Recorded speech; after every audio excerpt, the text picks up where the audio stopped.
Nakakaawit ko talaga kasi ayaw ko talagang magpaayos kasi maganda naman ako, di ba?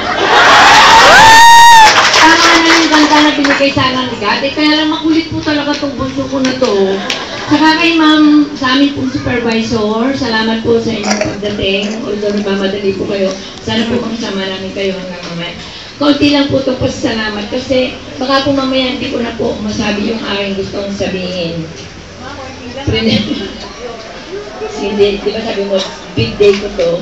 Kunti lang to. Gawin tayo mga 2 pages po. Hindi po.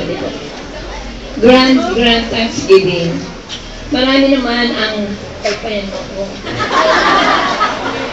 Marami naman ang nakakabot sa katulad kong edad.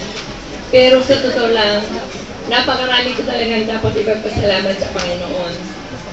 Una, sa personal kong buhay bilang simpleng tao, bilang guro at bilang ina ng 5 kong mababait at sobrang mapagmahal na mga anak at mga manugang. At syempre, bilang lola ng 5 kong magaganda at poging apo. Para kasing sobrang blessed na blessed talaga ako ni God. Kaya, nag-invite din ako ng mga kapamilya, kaibigan, at kasamahang magagawa sa simbahan para may share ko ang aking kaligayahan dahil kahit papaano naging kabahagi ko sila noong mga panahong medyo paliko-liko pa po ang aking buhay. Halos kalahati ng buhay ko ay nagubigo sa NNES. Sa mahabang 40 taon ng aking pagtuturo, isang biyaya ang naging malapit ako sa eskwelahan. Kahit wala pa akong pera, wala akong pamasahe, nakakapasok pa rin po ako. Ang nagkaisang nayon ang naging source of bread and butter namin mag-asawa sa pagpapalaki at pagpaparal sa aming mga anak, kasama na yung ibang guro na naging utangan ko para lamang sila mapag-aaral sa kolehiyo. Salamat po sa kanilang lahat. Lalong isang malaking biyaya ang malapit ako sa simbahan na nagsilbing sandigan, pahingahan, kalakasan ko sa mga panahon ng aking kahirapan at kahinaan. Kung hindi marahil, baka hindi ko inabot ang ganitong taon at naging maligaya kasama kayo at siyempre kasama ang aking mga anak at ako.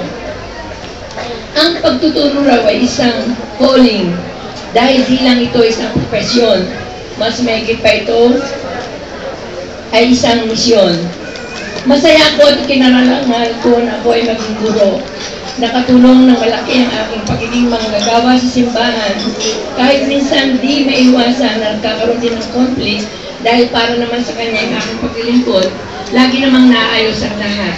Malayo-layo na rin ang aking tinakbo kung ako ay isang runner. Wow, mataw yun na. And shall I say, I have won the race?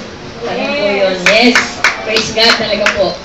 Ano pa nga ba ang mahiling ko sa aking buhay? Handa na akong harapin ang lahat dahil nariyan naman ang aking mga anak na wala nang inisip kundi kung paano nila ako mapapasaya sa mga nalalabi kong araw. Salamat sa kanilang lahat. Di man ako naging perfecto bilang Kristiyano. Kahit paano ay mayroon akong may susulit sa ating Panginoon kapag tinawag niya ako. Kung ano nga ba ang ginawa ko sa mga pinagkaloob niya sa aking talento. Sa iniwan niya sa aking 5,000, kung ito ba ay pinatubo ko o ibinuhon ko lamang ito sa lupa. Ito lamang po ang iiwan ko sa inyo. Sana huwag susuko sa lahat ng hirap, lalo kung para sa pagpapaaral ng mga anak. Di man tayo naghihintay ng kapalit. Sila pa rin ang magpapaginhawa sa atin sa balang araw. Tested po yan. Praise God talaga. Laging kumapit sa ating Panginoon. Huwag magsawang magdasal. Huwag magsawang magpuri, magpasalamat. At sa huli, sana makita rin ninyo, aking mga kaguro, kung ano talaga ang diwa ng pagiging manggagawa sa ubasan ng Panginoon. Sabi nga kay Arthur, but only few are chosen.